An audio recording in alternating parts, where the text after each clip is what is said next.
We continue our coverage of Queen Elizabeth II's passing. Her 70-year reign gave her an outsized impact on the United Kingdom, the Commonwealth, and the world. ABC's Rena Roy takes a look back at her legacy.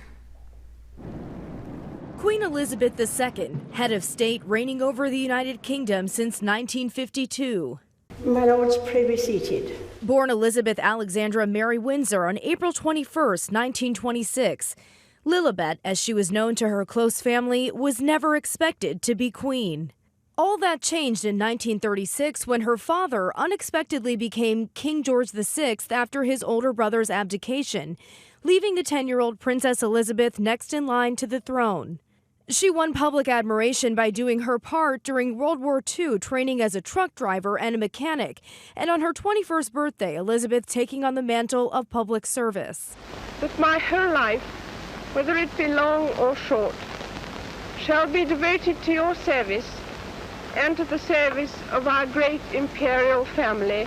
She lifted a gloomy country's spirits when she married the dashing Navy officer Philip Mountbatten. And just a few years after the war, becoming a mother for the first time. Prince Charles, born in 1948, the first of their 4 children and first in line to the throne. After battling an illness, her father died when she was abroad in Kenya in 1952. The 25-year-old princess was now queen. Her coronation, the first to be televised from Westminster Abbey, was watched by millions around the world. She worked with 15 prime ministers, starting with Sir Winston Churchill, and met with 13 American presidents, including President Biden. But there were low moments among the highs. It has turned out to be an annus horribilis.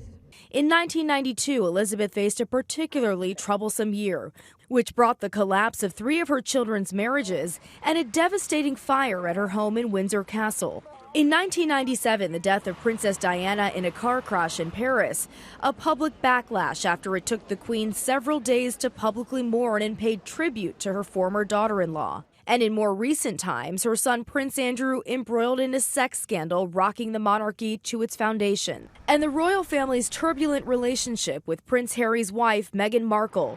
But through it all, the Queen remaining the steady center of her growing family. And always supported by Prince Philip, her husband of 73 years until his death in April of 2021. Queen Elizabeth managed to reign in a modern world without compromising tradition.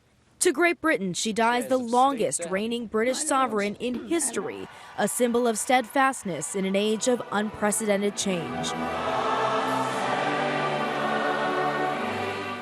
Rena Roy, ABC News, New York.